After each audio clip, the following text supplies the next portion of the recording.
The Pat Kenny Show on News Talk. With Mater Private Network. During current restrictions, don't ignore your health concerns. Our expert team is ready to help. Mothers-to-be have been advised to seek childcare places as soon as they become pregnant or face a 2-year wait. That's the result of a critical creche shortage which has emerged after at least 61 childcare facilities closed their doors permanently in the first 5 months of this year. So what accounts for the crisis for childcare providers, and what can parents do to secure early education for their children? I'm joined by Regina Bushell, Managing Director of Grovelands Childcare and Chairperson of Chas Suas, and by Sinead Moore, host of the Every Mum podcast. Good morning and welcome to you both. Regina, we'll start with you first. What is the crisis in childcare all about? Is it about no staff? Is it about the impossibility of running a place and making a living? Good morning, Pat. First of all, can I say well done to all of the providers all around the country who have been doing a fantastic job in keeping children safe in the pandemic since it started. And the shortages, yes, that we have staffing shortages which are impacting on providing some services. In particular, the ratio for babies is 3-to-1. And that is the number of staff required, and indeed the facilities required for those babies is quite costly, from providing the space and the staff, sleep rooms, milk kitchens, changing rooms. There's a lot involved in providing for babies. The pandemic, certainly a number of parents were working from home and didn't require childcare, and there were a number of children obviously born in that. Parents weren't sort of, I suppose, waiting to see what happened, didn't book their children in, and that then left them in a situation where when they went looking for them, maybe the places were taken up. But pre the pandemic, we were heading in a direction where there was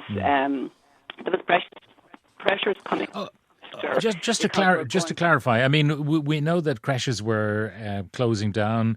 We know with a greater proportion of women working in the population that more childcare is required. But for those who closed down in the first 5 months of this year, was that to do with the lack of bookings because so many working mothers were actually working from home and didn't require childcare, and therefore the creches didn't have the critical mass they needed simply to survive? No, I think we'd be in a critical stage at this stage if we didn't actually have the government supports through the pandemic. Full day care facilities in particular were supported to stay open and retain their staff. So that wasn't particularly the issue. Okay. One of the issues was that there was a re-registration process for services which looked at planning permission, fire regulations, a number of other different things like that, and some services weren't able to meet that. And people were supported, but some people just couldn't make those changes to the required changes to their facilities. So that certainly caused some of the closures, but not all. Other people just found that it's a challenging sector to work in. We have huge requirements with regards to regulation, and it's growing all the time. And some people just found that they couldn't take on any more of those challenges. And then other people just came. It was, time. Maybe they didn't have a progression route sorted, and they closed as well.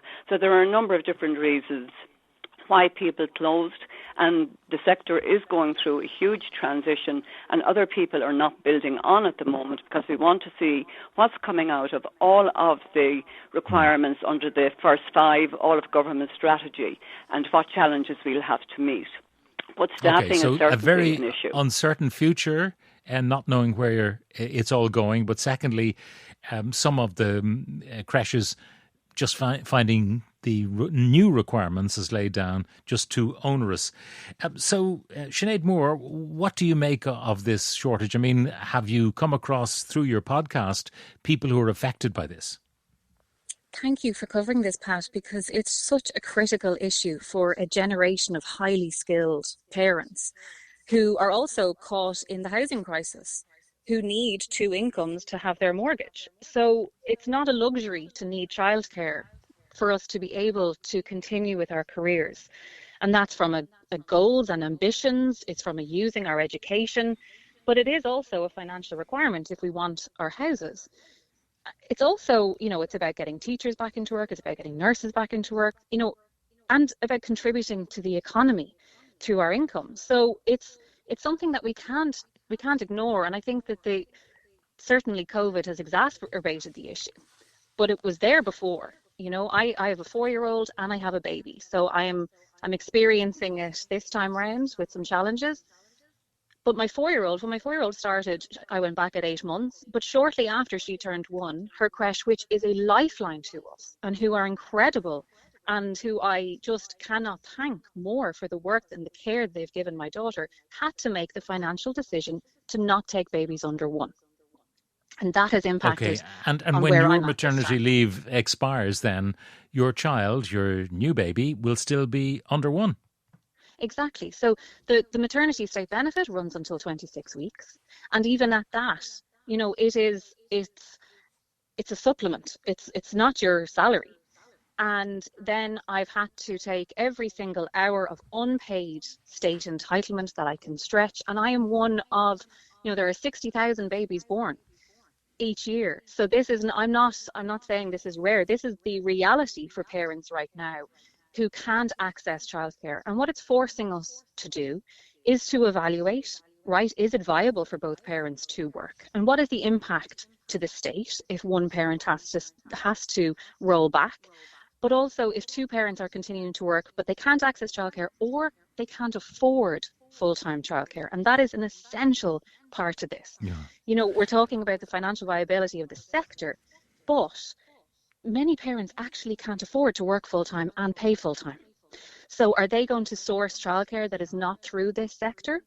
And if so, what is the impact to our government and our economy because of that? I mean, there are people calculating, I can do both. I can mind my child at home, therefore I don't need a creche. I can work from home, and we have yet to see the detail of what the government is going to finally propose in terms of allowing people to request working from home, and so on and so forth. So it's a highly uncertain situation, but so many people thinking, I can't get childcare, I'll stay at home.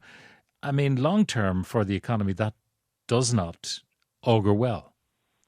Absolutely not. And trust me, I've done the working from home with a 2-year-old during the first pandemic while pregnant. You're not working from home. You're at home with your child. You're working between 6 and 9 a.m. You're working between 9 p.m. and midnight. You're working at nap times. You cannot work from home and actually look after a little baby. That's a mental health crisis right there. Yeah, sure. Now, to you both, I would ask the final question really about what should be done. I mean, is it time for the state to get serious about preschool childcare, to set up state facilities? I mean, they have left it by and large to the private sector, even where there is state subsidy. It's the private sector doing all the work. We always point to the Scandinavian countries where they have different arrangements. Is it time for the state to get more heavily involved? So who wants it? Regina, I'll ask you first. Yeah. I mean, from the point of view of the state getting involved, the national childcare scheme is there, and can I just say, parents should look at the national childcare scheme is there to support financially with childcare for parents, and I know that some parents it's subsidising parents using the private sector. I'm asking, is it time for the state? There is further investment required for under 3-year-olds for places for under 3-year-olds, and I think that the private sector are more than happy to look at that, talk to the government about it, see how we can work in partnership together and provide those places. Because I can tell you, with the amount of hours that providers put in, to provide it, for the state to provide it, it would cost a small fortune. Providers all around this country work from early morning till late night and sometimes into the small hours doing what we need to do. But we're more than happy to work, and we are, and providers are working with Department of Children at the moment and with Roderick O'Bowman. So you want more government help, more subsidy, but not for the government to get directly involved in the provision of childcare. What about you, Sinead? What do you think the government should do? Should they become a player? the government need to ask themselves, is it financially beneficial to them that my generation of men and women are working as many hours as they choose? If that is what is beneficial to our economy, we need to provide childcare that is accessible, that is affordable, that is flexible. If we are to move into this flexible world, I know a lot of people who want to work part-time can't access part-time creche places. So there's so much regulation that is required in order for for people like me who want to get back into the workforce, who want to contribute to my pension, who want to stay on a path. Because if women have to take 2 years out because they get pregnant, that is going to erode career progression. All right, on that note, thank you very much, Sinead O'Moore, host of the Every Mum podcast. And before that, Regina Bushell, Managing Director of Grovelands Childcare and Chairperson of Shas Suas.